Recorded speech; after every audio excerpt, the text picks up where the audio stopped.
Assalamualaikum warahmatullahi wabarakatuh. Selamat siang, salam sejahtera bagi kita semua. Pada kesempatan kali ini kami dari kelompok 2 ingin mempresentasikan konsep biaya dan laporan keuangan dalam akuntansi biaya. Sebelum kami mempresentasikan, izinkan kami memperkenalkan diri, yaitu kelompok 2 terdiri dari yang pertama ada Mbak Siti Fatimah, yang kedua ada Mbak Mei Ayu Ramahdiani, yang ketiga ada Mas Irfan Cahyo Nugroho, yang keempat ada Dimas Chandra Agusti, saya sendiri, dan yang kelima ada Rizky Al-Fatih Yonata. Ya, pada presentasi kali ini ada beberapa bahasan yang akan kita presentasikan. Yang pertama ada pengertian biaya, yang kedua ada jenis-jenis biaya, yang ketiga ada konsep harga produksi, yang keempat ada sistem pengumpulan biaya, yang kelima ada laporan keuangan, dan yang keenam hubungan biaya dan laporan keuangan. Memasuki materi bahasan yang pertama, yaitu pengertian biaya. Biaya adalah pengeluaran atau pengorbanan yang diperlukan untuk memperoleh atau menghasilkan sesuatu. Sedangkan pengertian akuntansi biaya adalah proses pengukuran, pengklasifikasian, dan pelaporan biaya yang terkait dengan produksi dan penjualan produk atau jasa. Contohnya yaitu PT Maju Jaya membeli mesin produksi seharga 300 juta rupiah. Mesin ini diperkirakan dapat digunakan selama 5 tahun.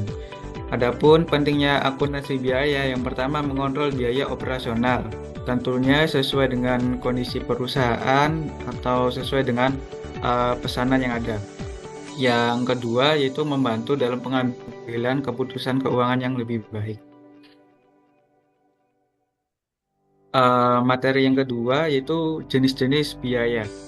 Jenis-jenis biaya yang pertama ada biaya langsung atau direct cost.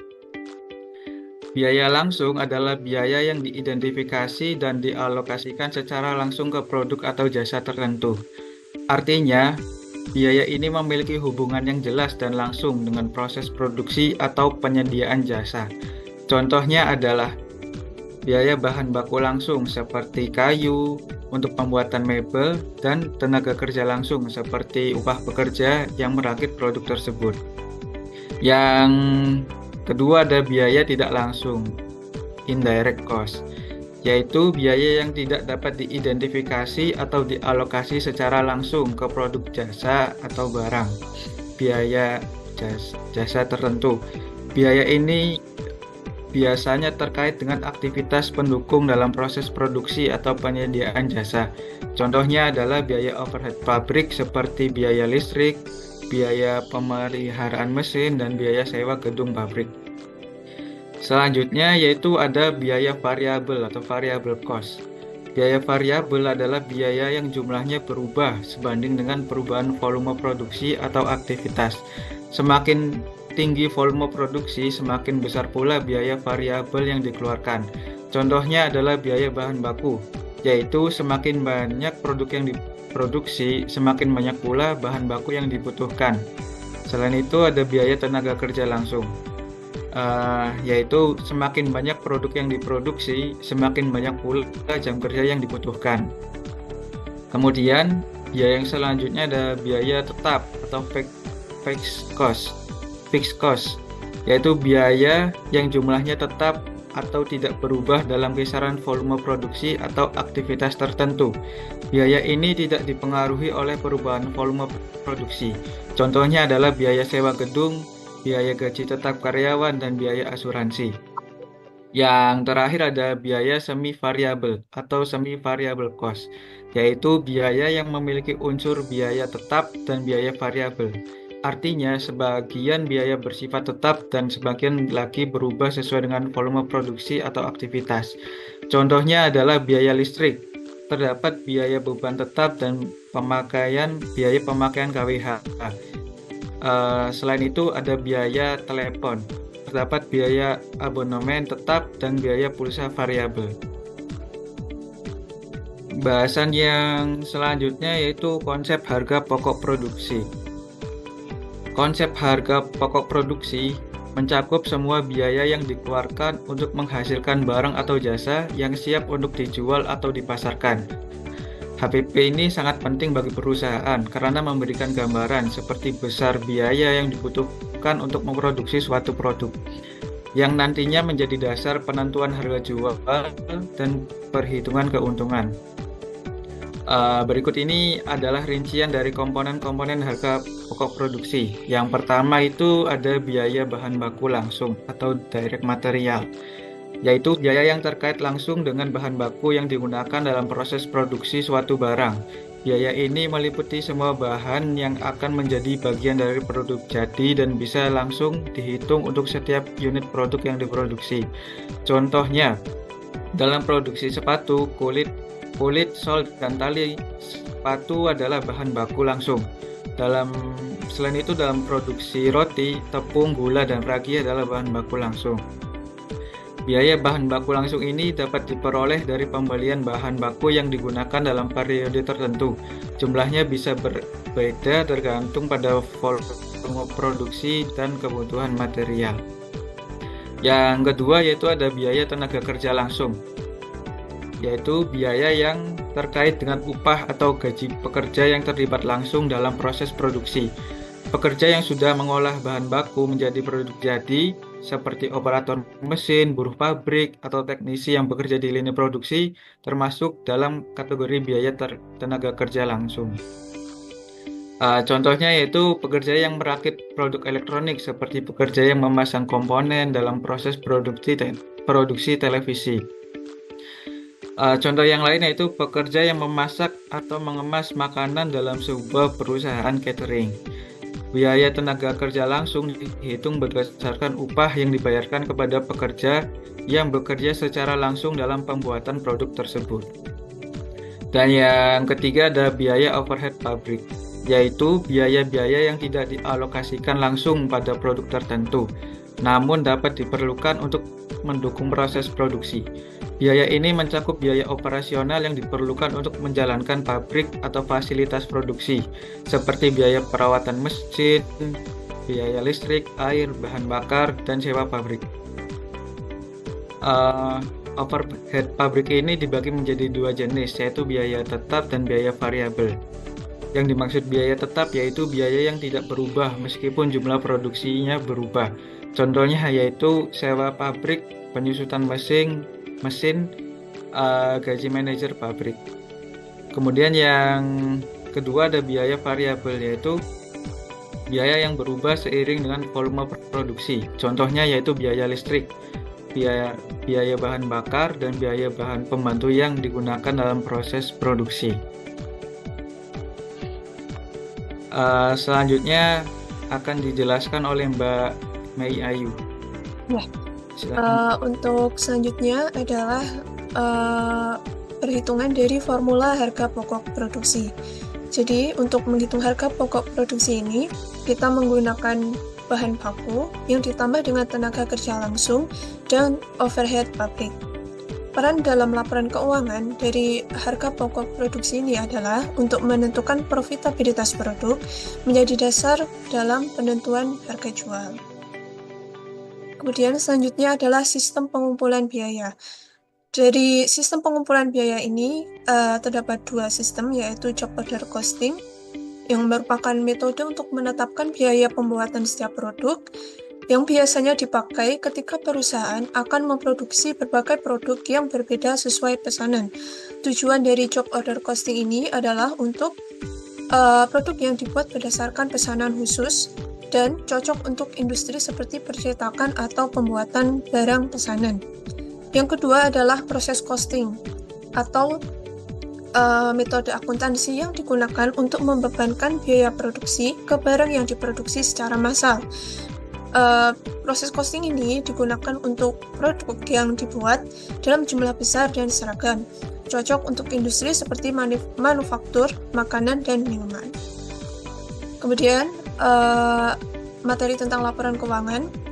Laporan laba rugi atau income statement ini menyajikan pendapatan, biaya, dan laba bersih perusahaan, memuat harga pokok produksi, biaya operasional, dan laba bersih. Kemudian yang kedua ada neraca atau balance sheet, menyajikan posisi keuangan perusahaan pada suatu waktu tertentu, mencakup aset, kewajiban, dan ekuitas. Yang ketiga adalah laporan arus kas atau cash flow statement, itu untuk mengidentifikasi aliran kas dari aktivitas operasi, investasi, dan pendanaan. Kemudian selanjutnya akan diteruskan oleh Mas Nugroho. Baik, terima kasih Mbak Mei. Seperti yang tadi Mbak Mei telah jelaskan, jadi dalam biaya sendiri terdapat hubungan yang sangat erat kaitannya dengan laporan keuangan. Terutama di sini terkait ketiga laporan keuangan yang tadi, yakni laporan laba rugi, laporan neraca, serta laporan arus kas. Untuk penjelasan terkait hubungan antara laporan keuangan dan biaya, dimulai dari yang pertama terkait laporan laba rugi. Di sini laporan laba rugi akan mencatat pendapatan dan beban atau biaya perusahaan untuk periode tertentu, dan pada akhirnya akan menunjukkan laba bersihnya. Biaya yang dikeluarkan perusahaan pun akan berperan langsung dalam menentukan laba bersih yang akan diperoleh dalam suatu periode tertentu. Terdapat 4 jenis biaya yang akan tercatat di dalam laporan laba rugi. Yang pertama, biaya produksi atau cost of goods sold. Cost of goods sold ini terdiri dari biaya bahan baku, tenaga kerja langsung, dan overhead pabrik. Cost of goods sold ini akan mengurangi pendapatan yang dihasilkan dari penjualan barang dan jasa dan akan mempengaruhi total laba kotor. Kemudian yang kedua adalah biaya operasional. Biaya operasional adalah biaya yang diperlukan untuk menjalankan tugas kegiatan usaha sehari-hari yang bisa terkait biaya penjualan, biaya administrasi, dan biaya pemasaran. Lalu kemudian ada biaya non-operasional yang meliputi bunga, kerugian investasi, dan biaya lainnya. Lalu kemudian unsur yang terakhir dari laporan laba rugi adalah laba bersih, yakni setelah menghitung semua biaya-biaya yang relevan, maka akan menjadi laba bersih yang akan mencerminkan tingkat keuntungan perusahaan. Kemudian yang kedua adalah biaya pada neraca. Pengaruh biaya pada neraca sendiri menunjukkan posisi keuangan perusahaan pada suatu titik tertentu yang meliputi 3 unsur, yakni aset, kewajiban, dan ekuitas. Untuk aset sendiri, ia meliputi persediaan, piutang usaha, sebagaimana tercatat pada laporan laba rugi. Kemudian ada kewajiban yang meliputi utang usaha, baik utang usaha tersebut utang jangka pendek maupun utang jangka panjang. Dan yang ketiga terkait ekuitas atau laba ditahan yang meliputi semua investasi yang diberikan oleh penyetor modal. Untuk biaya yang tidak dibayar sendiri akan masuk kepada bagian kewajiban dan persediaan yang tidak terpakai akan tercatat dalam aset. Kemudian yang ketiga, hubungan biaya dengan arus kas sendiri. Pada laporan arus kas sendiri, biaya akan memberikan pengaruh dan tercatatnya masuk dan keluarnya kas pada perusahaan. Terdapat 2 jenis biaya yang akan mempengaruhi arus kas. Yang pertama, biaya operasional, yakni terkait gaji, sewa, dan biaya operasional lainnya yang akan mengaruhi kas perusahaan. Dan yang kedua adalah pembayaran untuk utang serta beban yang lainnya. Pada laporan arus kas, dia akan tercatat sebagai pendanaan. Selain ketiga laporan keuangan ini, terdapat juga satu lagi yang terkait dengan biaya, yakni terkait keputusan manajerial dan investasi, yang nantinya akan menentukan harga jual, evaluasi probabilitas, bahkan hingga strategi investasi. Jadi terdapat 3 macam penggunaan di sini tadi, seperti yang sudah saya jelaskan tadi. Yang pertama terkait penentuan harga jual produk. Harga jual produk di sini memastikan bahwa harga jual mencakup seluruh biaya dan menghasilkan margin keuntungan yang memadai yang berdasarkan pada biaya produksi dan target margin keuntungan. Kemudian yang kedua adalah analisis titik impas atau break-even point. Break-even point ini bisa didapatkan sebagai titik di mana satu perusahaan akan balik modal. Jadi dia menghitung di mana pendapatan akan menutupi semua biaya, baik biaya tetap maupun variabel. Untuk formulasi titik impas sendiri merupakan biaya tetap dibagi harga jual per unit dikurangi biaya variabel per unit. Kemudian yang ketiga, perencanaan anggaran dan pengendalian biaya. Hal ini untuk memastikan bahwa perusahaan akan tetap berada dalam batas biaya yang efisien. Baik, untuk studi kasus ini akan dibawakan oleh Kak Siti Fatimah. Baik Kak, terima kasih. Di sini saya akan menjelaskan tentang studi kasus. Contohnya yaitu di PT Semarang Jeans memproduksi pakaian berbahan jeans dan denim. Bulan lalu bahan baku langsung, yaitu bahan denim, resleting, kancing, dan benang. Yang dikeluarkan untuk kegiatan produksi adalah 124 juta. Upah untuk tenaga kerja langsung bulan lalu adalah 36 juta. Biaya overhead pabrik bulan lalu yaitu 86 juta. Pakaian denim yang berhasil diproduksi adalah 1000 unit. Pertanyaannya yaitu yang pertama, berapa total biaya utama di bulan lalu? Yang kedua, berapa biaya utama per unit pakaian denim? Yang ketiga yaitu berapa total biaya konversi di bulan lalu? Yang keempat yaitu berapa biaya konversi per unit pakaian denim? Yang kelima yaitu berapa total biaya produksi pemakaian denim di bulan lalu. Diketahui dari kasus yang tadi yaitu perkiraan jumlah produksi rencana 10.000 unit, perkiraan jumlah produksi rencana 2 yaitu 800 unit, biaya tetap produksi 150 juta, biaya variabel produksi per unit 10.000. Jawab yang pertama yaitu total biaya produksi untuk rencana 10.000 unit yang diproduksi. Rumusnya yaitu sama dengan biaya produksi ditambah biaya variabel per unit dikali jumlah unit. Sama dengan 150 juta ditambah 10.000 dikali 10.000 sama dengan 250.000. Jadi total biaya produksi yang rencana 10.000 unit yaitu 250 juta.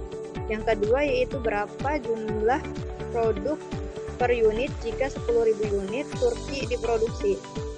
Rumusnya yaitu biaya total produksi dibagi jumlah unit. 250 juta dibagi 10.000 sama dengan 25.000 per unit. Yang ketiga yaitu berapa total produksi untuk rencana 8.000 unit Turki diproduksi. Rumusnya yaitu biaya produksi ditambah biaya variabel per unit dikali jumlah unit sama dengan 150 juta ditambah 10.000 dikali 8.000 sama dengan 230 juta. Dan untuk soal yang keempat yaitu berapa biaya produksi per unit jika 8.000 unit Turki diproduksi. Rumusnya yaitu biaya total produksi dibagi jumlah unit. 230 juta dibagi 8.000 sama dengan 28.750 rupiah. Yang kelima yaitu biaya per unit manakah yang lebih rendah, 10.000 atau 8.000? Sama dengan yaitu biaya per unit 8.000 Turki sebesar 25.000 lebih rendah dibandingkan biaya per unit untuk 8.000 Turki yaitu 28.750. Jadi kesimpulannya yaitu pertama, biaya memainkan peran yang sangat penting dalam laporan keuangan, khususnya laporan laba rugi, neraca, dan arus kas. Pengelolaan biaya yang tepat dapat menimbulkan profitabilitas perusahaan, sementara pengendalian biaya yang buruk dapat merugikan posisi keuangan dan menurunkan laba bersih. Selain itu, laporan keuangan juga memberikan informasi yang sangat berharga bagi investor, kreditor, dan pemangku kepentingan lainnya dalam menilai kinerja dan prospek keuangan di perusahaan. Yang kedua yaitu biaya dapat dikategorikan menjadi berbagai jenis seperti biaya langsung, biaya tidak langsung, biaya tetap, variabel, dan semi variabel. Pemahaman terhadap jenis biaya membantu dalam merencanakan dan mengendalikan anggaran perusahaan. Yang ketiga, HPP mencakup semua biaya produksi termasuk bahan baku langsung, tenaga kerja langsung, dan biaya overhead pabrik. HPP menjadi dasar dalam menentukan harga jual dan menghitung laba perusahaan. 4, yaitu terdapat beberapa metode sistem pengumpulan biaya seperti job order costing, process costing, dan activity basic costing atau ABC. Pemilihan sistem yang tepat dapat membantu perusahaan dalam mengalokasikan biaya secara akurat dan efisien. Yang kelima, yaitu biaya berpengaruh langsung terhadap laporan laba rugi neraca arus kas. Pengolahan biaya yang baik dapat meningkatkan laba bersih dan memperkuat posisi laporan keuangan. Yang keenam, yaitu laporan keuangan memberikan gambaran menyeluruh tentang kondisi keuangan perusahaan. Informasi dalam laporan keuangan digunakan oleh manajemen, investor, dan kreditor dalam menilai kinerja serta prospek bisnis perusahaan. Sekian dari kelompok kami, kurang lebihnya mohon maaf. Wassalamualaikum warahmatullahi wabarakatuh.